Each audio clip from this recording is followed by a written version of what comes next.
Agora sim. Você ama a Deus? Calma, calma. Cuidado para responder. Você ama a Deus?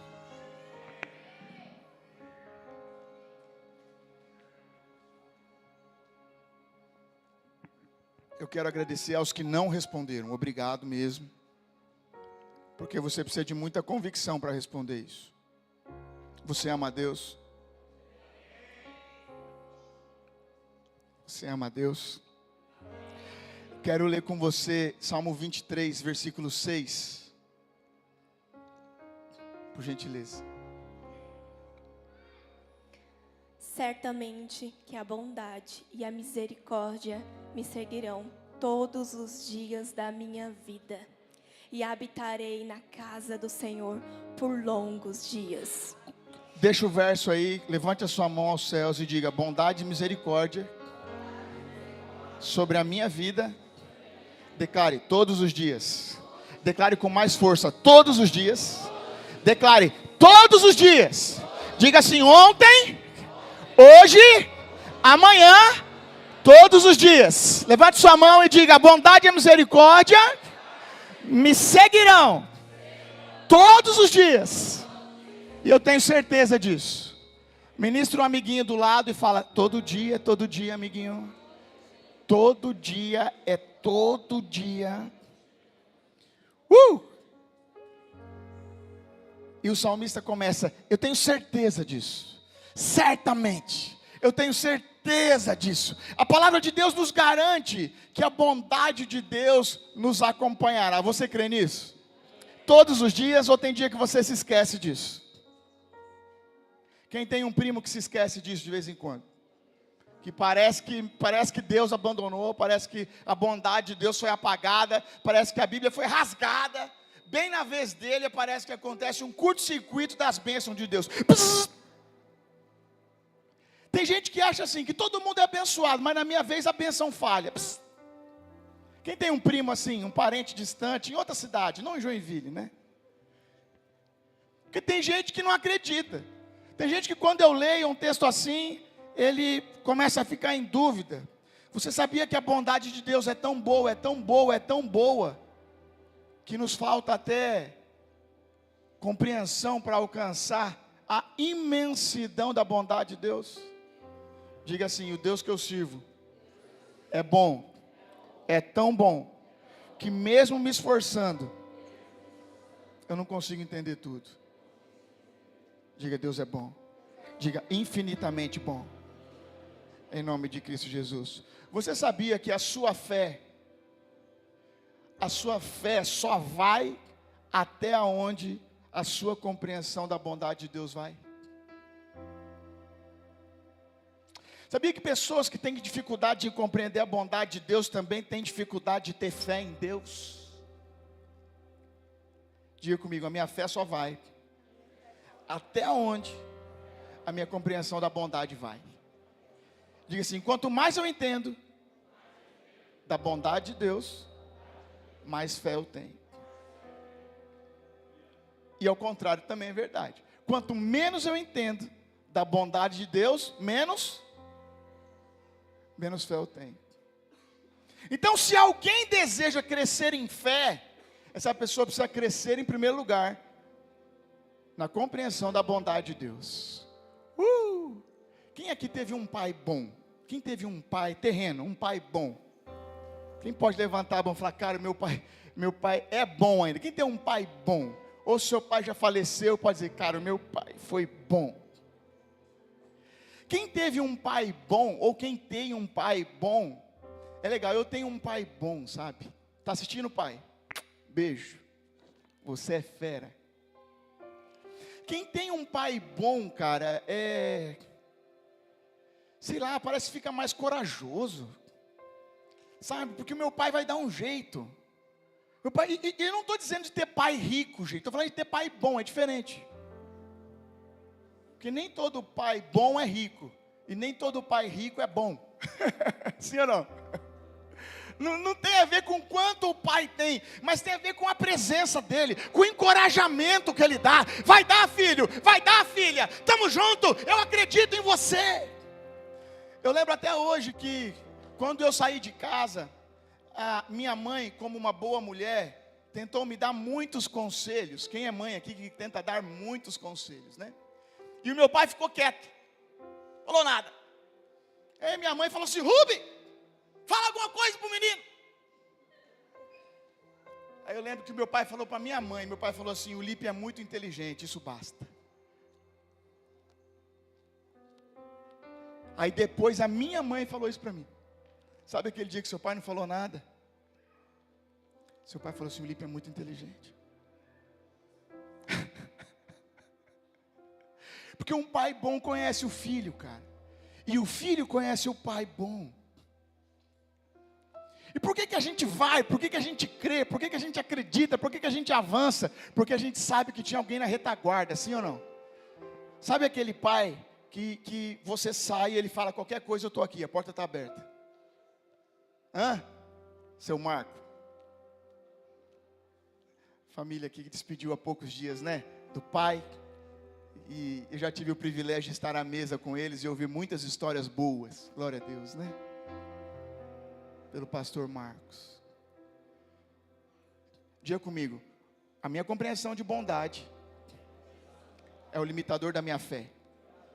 Quanto mais eu entendo da bondade, mais eu entendo de fé. O que tirou aquela mulher do fluxo de sangue de dentro de casa? Dá uma olhada comigo, Mateus 9:21. Olha esse texto. O que tirou aquela mulher de dentro de casa? Ela falava consigo mesmo, MacGyver. Ela falava consigo mesmo. Olha esse texto. Mateus 9:21. Olha aí, ó. Olha como é que começa. Ela dizia a si mesma. Ela tem uma compreensão da bondade. Ela fala para si mesma: Jesus é bom, Jesus não vai me deixar na mão. Sim ou não? Eu estou aqui sofrendo, eu já gastei todo o meu dinheiro, eu estou humilhada, eu estou arrebentada, mas ela dizia consigo mesma. Pergunta para o seu amiguinho: o que você está dizendo consigo mesmo? Pergunta para ele aí. Amigo, o que você tem falado quando você conversa com você mesmo? Tem alguém aqui que conversa sozinho? Aleluia, só para não me deixar só eu de louco. Uhul! Aê, aqui tem um bando de louco. E não é do Corinthians. E essa mulher conversava consigo mesma. Mas é interessante, porque tem gente que quando conversa consigo mesmo, conversa coisas ruins. Estou sozinho, estou abandonado, a vaca foi para o brejo, acabou, estou acabada, estou acabado. Mas olha o que ela dizia consigo mesma. Lê o texto. Pode colocar o texto agora, irmão. Pois dizia a si mesma: se eu tão somente tocar em seu manto, ficarei curada. Vamos junto? Se eu tão somente tocar no seu manto, eu ficarei curado. Quem pregava isso para ela, Amanda? Quem que era a pastora que pregava essa palavra para aquela mulher? Ela mesma, Amanda, ela se auto-pregava. Põe a mão na cabecinha e diga assim: eu preciso pregar para mim mesmo às vezes. Ei! Ela conhece a bondade e ela fala: se eu for lá ele vai me tocar, se eu for lá ele vai me curar. Quem falou isso para você? Ninguém. Mas eu sei que ele é bom. Eu tenho visto o jeito que ele trata todo mundo. Põe a mão no seu coração e fala assim: não é na minha vez que ele vai falhar. Não é na minha vez que ele vai falhar.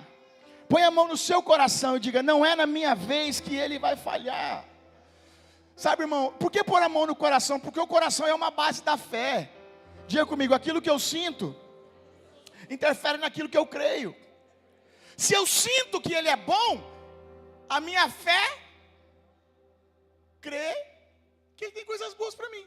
Agora, se eu sinto que ele está bravo, que eu sinto que ele está irado, o que a minha fé vai crer? Que eu estou ferrado com Deus.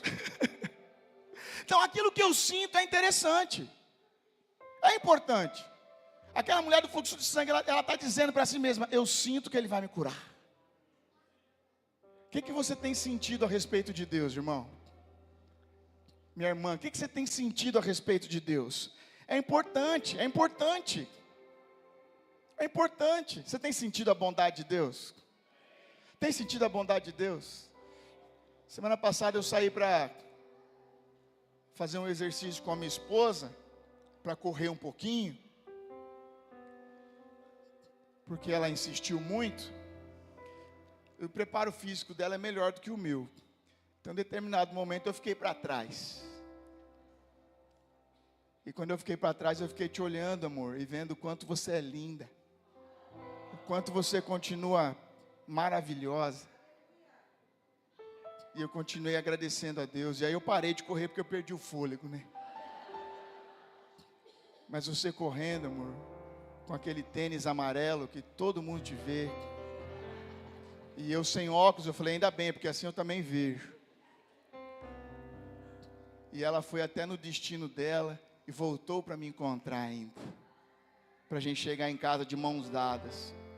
Você não tem noção o quanto eu agradeci da bondade de Deus aquele dia, através da sua vida. Se você sente a bondade de Deus, se você acredita na bondade de Deus, a sua vida está debaixo da recompensa da bondade de Deus. Agora, se você sente e acredita que Deus te abandonou, a recompensa das suas orações são frutos disso. Sabia? É difícil de orar com quem sente assim. Se você sente e acredita que Deus está com raiva de você, que Deus está irado com você, a sua vida e a sua oração está debaixo dessa recompensa. Se você sente e acredita que a misericórdia de Deus te acompanha todos os dias, a sua oração está debaixo dessa recompensa. Sim ou não, irmãos? Porque você está orando a partir daquilo que você sente, você está orando a partir daquilo que você crê. Presta atenção numa coisa, antes de caminhar em fé, você precisa descobrir quem Ele é.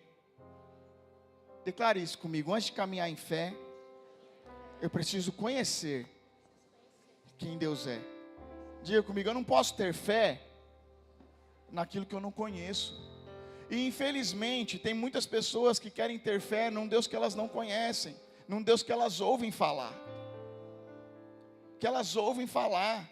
É muito diferente você ouvir, você conhecer, irmãos, as histórias porque alguém te contou e você tem intimidade com ele. Hebreus capítulo 11, ele tem uma premissa da fé. E a premissa da fé é crer que Ele existe e que Ele vai me recompensar. Quem lembra disso? Coloca esse texto aqui na tela, por gentileza. Olha, isso é um fundamento de fé. Olha isso. Sem fé é impossível agradar a Deus. Essa parte todo mundo lembra. Só que olha a segunda parte. Pois quem dele se aproxima precisa crer que Ele existe. E que a recompensa aqueles que o buscam. Segura aí. Sem fé é impossível agradar a Deus, todo mundo lembra. Agora é o seguinte, se for para chegar perto dele, eu tenho que ter essa premissa. Eu creio que Ele existe e eu sei que Ele me recompensa. É a mulher lá na casa dela falando com ela mesma, se eu tocar Ele vai me curar. Se eu tocar, Ele vai me curar. Ele vai me recompensar. Levante sua mão se você crê que Ele existe. Ele te recompensa e declara, eu creio que Deus existe. Eu creio que Ele me recompensa. Declare, Deus existe. Ele vai me recompensar. Deus existe. Ele vai me recompensar. Declare, declare, declare. Deus existe. Ele vai me recompensar. Agora eu posso me achegar a Ele com fé. O versículo tinha que ser aos contrários, tinha que ser de trás para frente. Eu creio que Ele recompensa, eu creio que Ele existe, eu posso chegar para Ele com fé. Porque às vezes tem gente que faz a oração e já está crendo da existência dEle, está descrendo da presença dEle e está desconfiando, será que Ele vai me ouvir mesmo? Será que Ele está aqui mesmo? Diga mais uma vez, Deus existe, Ele vai me recompensar. Jeremias 29, de 12 a 14, a parte A do versículo 14, olha o que diz. Então vocês clamarão a mim, virão orar a mim e eu os ouvirei. Eu ouvirei. Vocês me procurarão e me acharão. Vocês me acharão. Quando me procurarem de todo o coração. Opa, mas tem um jeito para me procurar. Tem um protocolo para me procurar. Qual é o protocolo? Qual é o jeito? Qual é a forma que Ele deseja? Todo o coração. Eu me deixarei ser encontrado por Aleluia! Declara o Senhor. Levanta a mão, diga só isso aí, diga, o Senhor vai se deixar ser encontrado. Diga, eu quero te ver, Senhor, eu quero te encontrar, Senhor, eu quero te achar, Senhor. Quando você me buscar de todo o seu coração, eu me deixarei ser encontrado. Declara o Senhor. Só até aí tá bom. Se você não está encontrando Deus, o problema não está em Deus, hein, irmão? Por que uma pessoa não encontra Deus? O que você acha?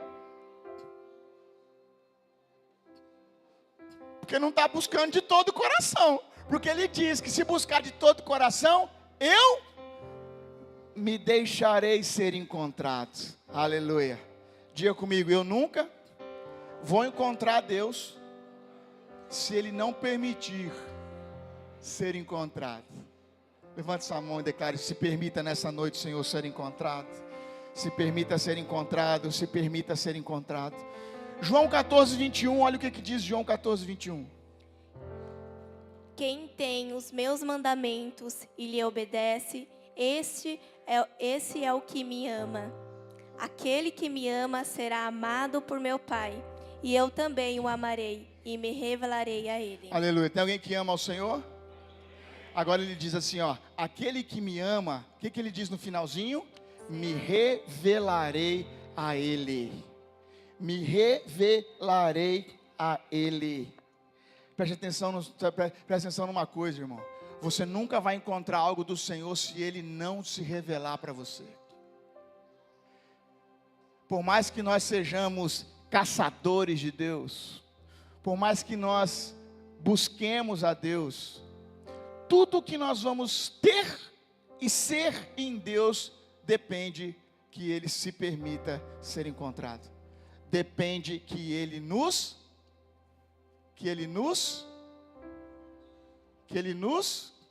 revele, que Ele nos mostre, que Ele nos conte.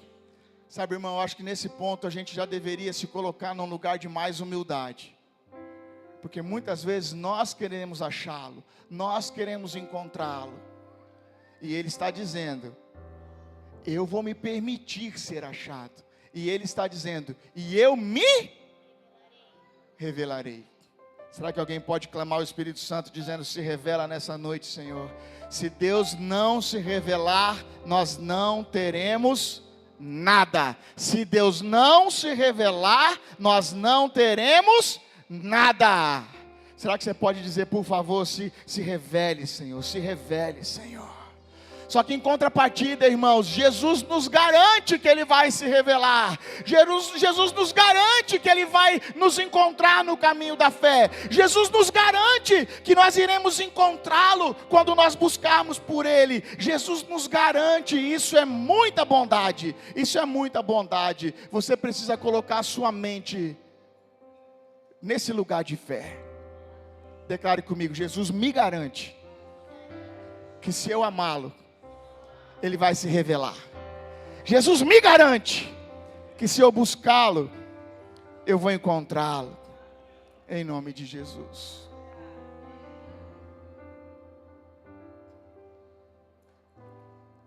O que você tem buscado, irmão?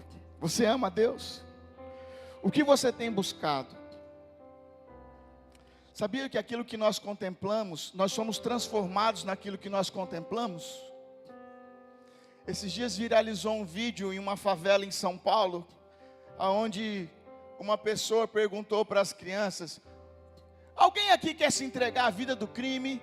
E 2 menininhos levantaram a mão rapidamente, eu! E aquilo, que absurdo, os meninos querem se entregar a uma vida de crime. Sim, eles têm 6, 7 anos e contemplam isso diariamente. Então é natural se transformar naquilo que está vendo diariamente. Sim, é normal. Meu avô foi, meu pai foi, meu tio foi, meu irmão foi. Sim.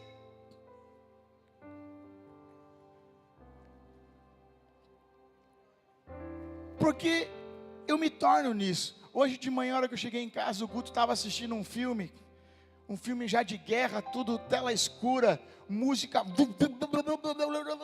Eu falei, não filho, desliga. Desliga porque está muito cedo para assistir esse tipo de filme. E a tendência é que você vai passar a sua tarde, o resto do seu dia, fazendo o que você está assistindo de manhã. Não, calma filho, calma. Desliga aí. E ele já ficou bravo comigo, né filhão? Para desligar. Porque eu me torno aquilo que eu contemplo. Contemplando aquilo.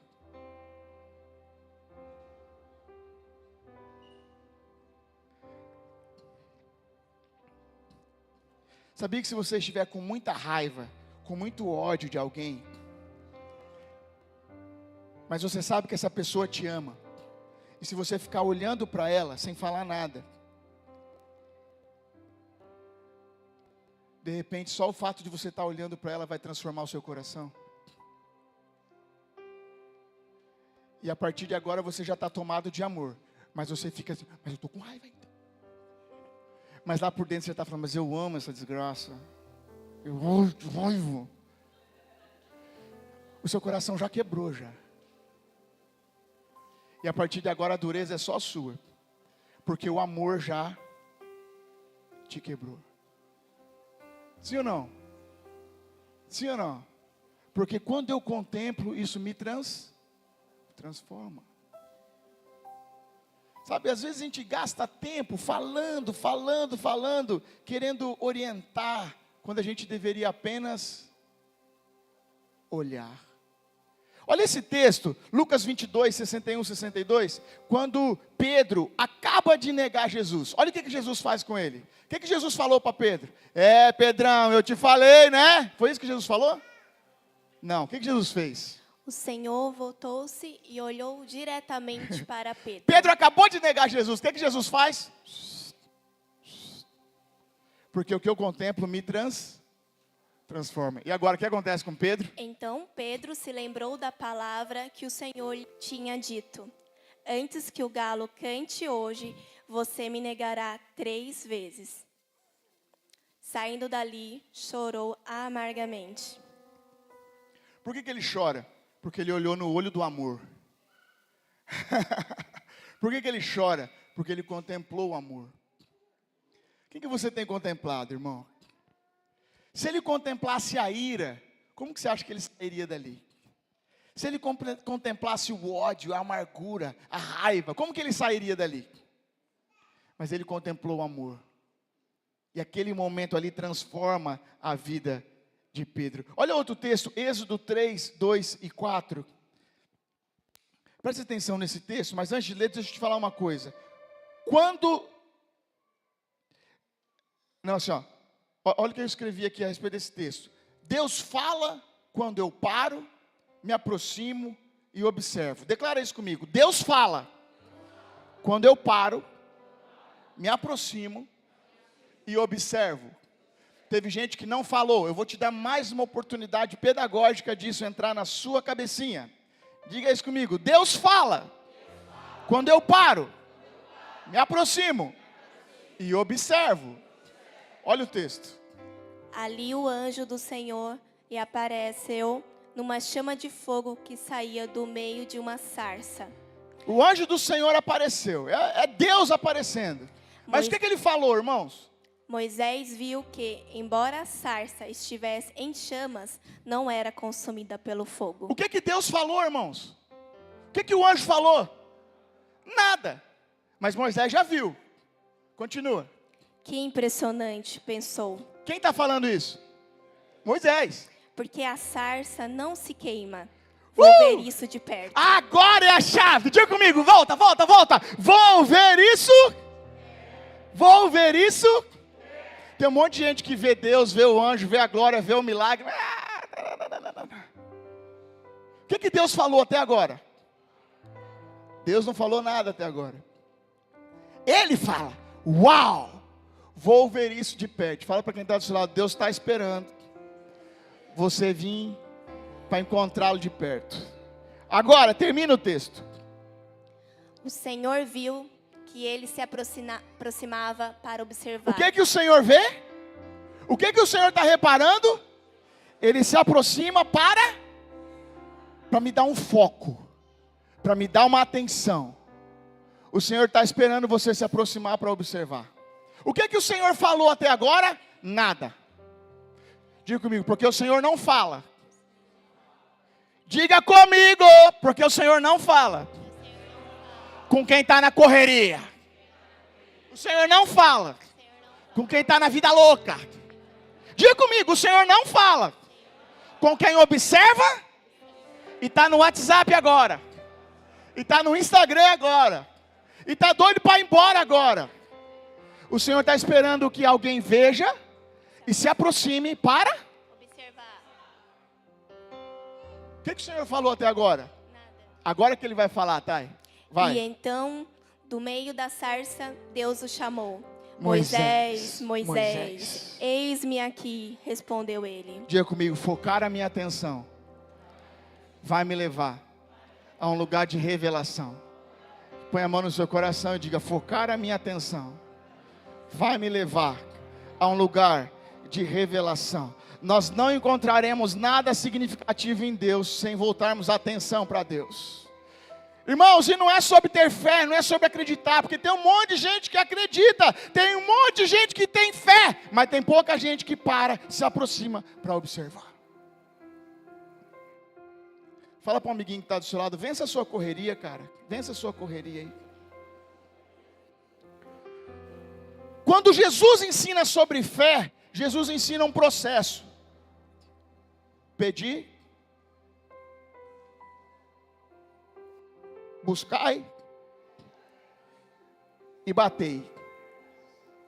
Sim ou não? Quando Jesus fala sobre fé, Jesus não fala sobre um ato. Jesus fala sobre um processo. Jesus fala sobre permanência. Jesus fala sobre insistência. Jesus fala, pare, observe. Coloca no modo avião um pouco, filhão. Fica só comigo. Fica só comigo. Você sabia que nós somos criaturas formadas e conformadas por hábitos? Sabia ou não? Nós somos criaturas cheias de hábito, né? Agora presta atenção. Se você não tem o hábito de acreditar que a bondade de Deus te segue todos os dias,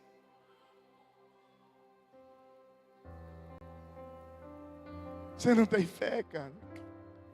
Se você não tem o hábito de acreditar que a bondade de Deus te segue todos os dias, você não terá o hábito de orar e acreditar que Deus pode te surpreender todos os dias. Se você tem o hábito de murmurar, de reclamar e de só se sentir esquecido todos os dias, a sua oração vai partir deste hábito. Fui esquecido. Está tudo ruim. Essa chuva não para. Vou embora de Joinville. Ninguém me chamou.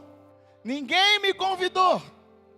Ninguém comprou na minha barraquinha. Então doa as coisas que você trouxe, irmão. E aí alguém vai te ver. Ninguém me viu. Ninguém me chamou. Isso. Irmão, o seu hábito está crendo no quê? Quando você acordar amanhã, irmão, você vai agradecer pelo quê?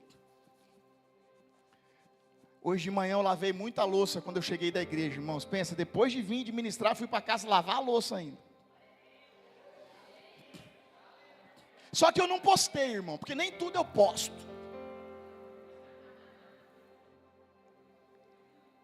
Mas a hora que eu estava lavando aquele monte de louça, eu estava falando assim, obrigado, Senhor. Obrigado pelo meu filho que toma uma água em cada copo.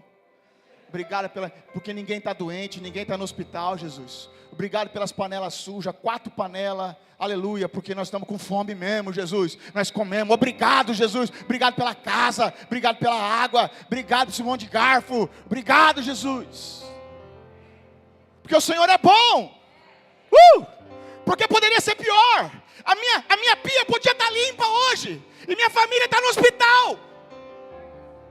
E nós tomando uma sopinha. E a pia estava limpa. O que você prefere, a pia limpa ou a pia suja? O que você prefere, irmão? A sua casa limpinha? Ou a sua casa revirada porque as crianças subiu, desceu, jogou, o cachorro subiu, fez xixi, e aleluia, é melhor assim. Agora, o seu hábito está onde, irmão? Porque tem gente que só está com o hábito de reclamar de tudo. Sabia que os fariseus eram assim, irmãos? Os fariseus, eles não contemplavam Jesus. Presta atenção numa coisa, os fariseus acreditavam em Abraão, os fariseus acreditavam na aliança de Abraão, os fariseus acreditavam que eles eram discípulos de Moisés. Preste atenção, mas os fariseus só acreditavam nas coisas do passado. E aí, eles não conseguiam acreditar no cumprimento da promessa, Jesus. A gente tem que tomar cuidado com isso, irmão, porque tem um monte de crente que só acredita no que Deus fez em 97. Tem crente que acredita no que Deus fez em 2004. Tem crente que chega aqui e só conta a história da quadrangular para mim. Meu Deus, porque na quadrangular, ai, a quadrangular. Agora eu mexi com todos os caras da quadrangular aqui. Alô, fala para quem está do seu lado, já passou, filhão. Só um amém só. Fala para quem está do seu lado, já passou, filhão. Nova estação. Não, porque os fariseus ficam assim. Abraão, aliança de Abraão, Moisés, é palavra, é de Deus. Mas e hoje? E hoje? O que os fariseus fizeram no hoje com Jesus? Nada. Nada. Nada. A gente tem que tomar cuidado com isso, irmão. Porque às vezes a gente fica contemplando algo do passado e a gente fica igual ao passado. Num tempo presente. E Jesus está dizendo, olha para mim. Jesus está falando assim, caminha comigo. Jesus está dizendo, a profecia se cumpriu. Os cegos vêm, os coxos andam, os surdos ouvem. A profecia se cumpriu, olhem para mim. E eles, Abraão, Moisés. Era tudo verdade, irmão, mas era passado. Eu não estou dizendo que o seu passado no quadrangular foi mentira. A benção, glória a Deus, né, irmão? Mas na verdade tem mais gente aqui que foi da Assembleia, né? Eu devia mexer com o assembleiano, né? Mas eu vou deixar os assembleianos hoje só love. Amém, irmãos? A gente tem que tomar cuidado, porque às vezes nós estamos contemplando o que passou. E nós vamos ficar igual que passou. Sem uma fé para hoje. Sem uma fé para hoje. Presta atenção numa coisa. Deus não se encaixou na fé dos fariseus. Os fariseus tinham que nascer de novo para se encaixar na fé de Deus. Deus não se encaixou. Era tudo crente? Era tudo crente. Mas Deus não se encaixou na fé dos caras. Você tem que nascer de novo e se encaixar no que eu estou fazendo hoje. Ah, mas não. Nicodemos, tem que nascer de novo. Estou fazendo algo hoje. Oh, mas eu sou crente pra caramba, eu dou aula. Você tem que nascer de novo. Você ama a Deus? Você ama a Deus? Diga assim comigo, todo aquele que ama a Deus vai ter que vencer uma resistência para seguir amando a Deus. Se você ama a Deus, o inimigo vai levantar uma resistência na sua vida, porque o inimigo não quer pessoas que amem a Deus.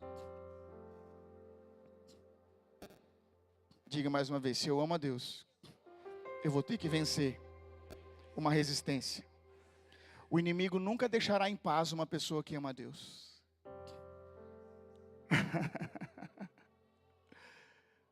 Porque o inimigo, ele quer ver você negar a Deus. Sim ou não? Não é assim que os países perseguidos acontecem? Se você negar a Deus, o inimigo quer ver você negar a Deus. Então o inimigo, ele vai levantar resistências para você negar a Deus. Infelizmente tem muita gente se perdendo nas resistências do inimigo. Olha esse trecho, 1 Pedro 4, de 12 a 17.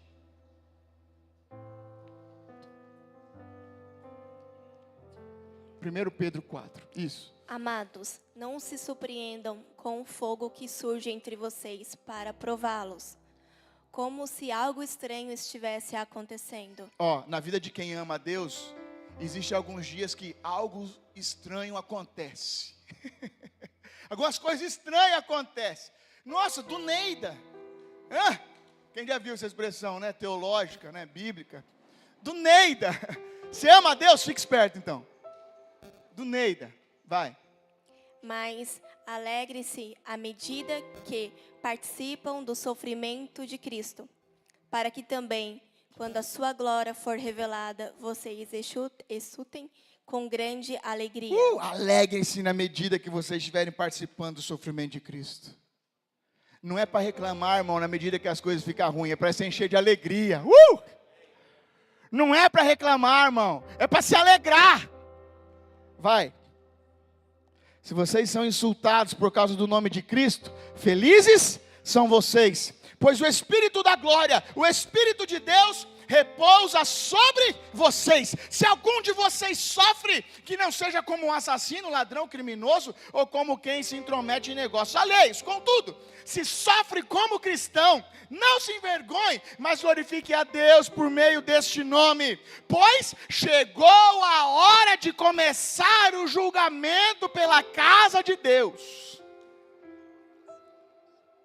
Podia ter falado amém, irmão. Você tem medo do julgamento? Tem medo do julgamento, né, irmãos? Então vamos começar uma série, julgamento de Deus para a casa de Deus. Amém, irmão, glória a Deus, deixa julgar. Ou você não está tão certo assim da sua vida com Ele? Está com medo, irmão? Se está com medo, vamos pular esse assunto. Mas se está tudo bem, fala, deixa julgar. Faz o que tem que fazer, Deus.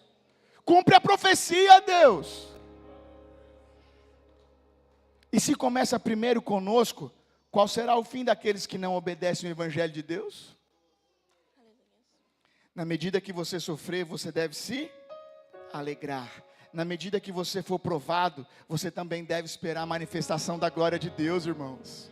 Em nome de Jesus. Agora, não fuja da sua resistência. O inimigo vai tentar levantar uma resistência para esfriar, para apagar o seu amor. Diga comigo assim, quem ama a Deus, vence a resistência. Quem ama a si mesmo, entra em desistência. Sabia disso? Diga mais uma vez, quem ama a Deus, vence toda a resistência. Está difícil, mas Deus está comigo. Eu tenho palavra, eu tenho promessa, eu sinto a presença. Agora quem ama mais a si mesmo, eu não aguento mais, está tão difícil, que luta, que Satanás, que inferno, que trevas. Desistir. Acabou. Olha esse texto de Apocalipse 12, 11.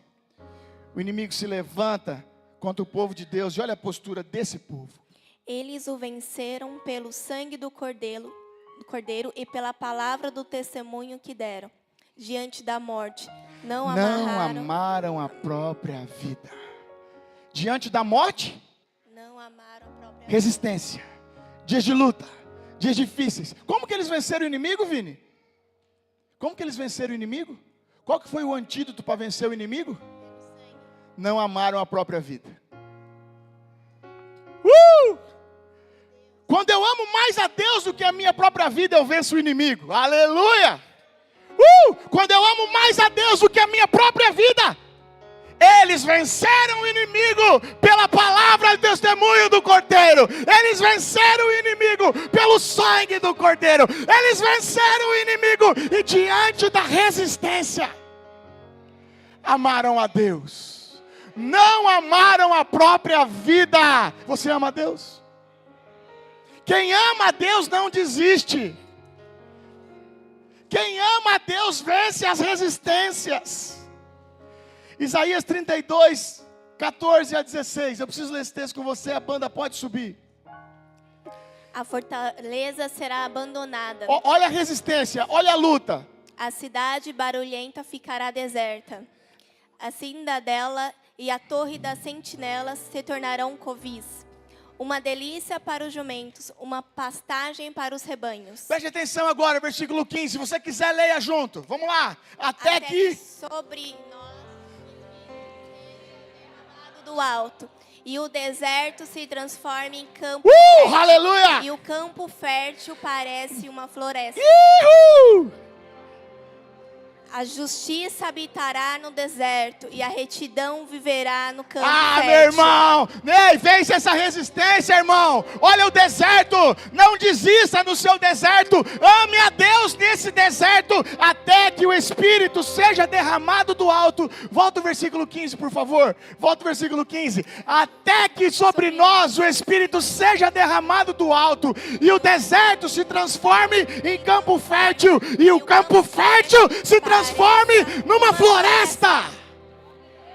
É isso que Ele vai fazer para quem não desistir. É isso que Ele vai fazer para quem continuar. É isso que Ele vai fazer para quem vencer a resistência. Irmão, quem crê nessa palavra? Quem crê nessa palavra? Diante do deserto, irmão, aumente a sua expectativa pelo derramado do Espírito Santo, irmão. Quem é que precisa dessa palavra hoje? Aumentar a expectativa pelo derramado do Espírito Santo, porque Ele vai transformar o deserto em campo fértil, e vai transformar o campo fértil numa floresta. E a justiça reinará no deserto. Declara isso comigo: a justiça reinará no deserto. Coloca aí o versículo 16, por favor. A justiça habitará no deserto. Declare isso: a justiça habitará no deserto. Aleluia. Tinha mais um texto que eu ia ler, mas eu não vou ler. Quando Elias chega na casa da viúva, e a viúva fala: eu tenho um pouquinho de farinha, eu vou fazer o último bolo, nós vamos comer e nós vamos morrer. Diga comigo: havia uma resistência. E o que é que o profeta fala? Ai, que pena. Ai, como eu sinto a sua dor. É isso que o profeta falou? Não. O que é que o profeta fala? Vamos chorar a morte de vocês. O que é que o profeta diz? Me dá o último bolo. Faz o bolo e traz para mim. Resistência. Resistência. Naquela cena, aquela mulher podia entrar em desistência, ou aquela mulher podia entrar em fé, adoração. A bondade vai se manifestar todos os dias. A misericórdia vai todos os dias.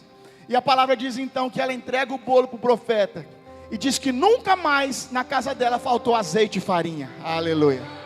Nunca mais azeite e farinha. Fala para quem está do seu lado: mas ela teve que vencer a resistência. Teve que vencer a resistência. Você ama a Deus? Diga comigo: quem ama a Deus vence a desistência. Para encerrar, eu quero falar de José. José parecia que estava desesperado naquela cadeia. Todo mundo esqueceu dele. Primeiro ele estava num poço. Que resistência, hein? Venceu a resistência. Depois ele vai para um país estrangeiro. Quem é que já foi para um país que você não entendia nada do idioma? Nada do idioma. Dava até medo de pedir: dá licença, por favor. O Theo está lembrando aqui, né, Theo? Ai, que estranho, né? E aí de repente ele é preso. E na cadeia ele é esquecido. E esquecido. E esquecido. Diga comigo: quem ama a Deus vence a resistência. Vence a resistência. E mesmo preso, presta atenção nisso, mesmo preso, José continua sonhando. Diga isso comigo: mesmo preso, José continua sonhando e acreditando no sonho. O pior dia de José, a resistência de José não roubou José da presença de Deus. Até que José, chama ele lá. Até que o Espírito é derramado do alto. E a maior prova que José continuava conectado com Deus é que quando o faraó o questiona, ele fala: eu vou ver se o meu Deus quer trazer uma resposta. Sim ou não? Ele está em intimidade com Deus ainda? Está conectado com Deus? Vamos ver o que o meu Deus diz a respeito desse sonho. Não tem a ver comigo. sofrido, esquecido, abandonado, que venceu a resistência. A lógica dizia: acabou José. Mas o amor de José dizia: Deus vai cumprir a palavra. A lógica dizia: se mate José. Ninguém lembra de José. Você está numa cadeia de estrangeiro, no meio do barro, numa masmorra, cheio de doença, cheio de enfermidade. Se mate, homem. Não.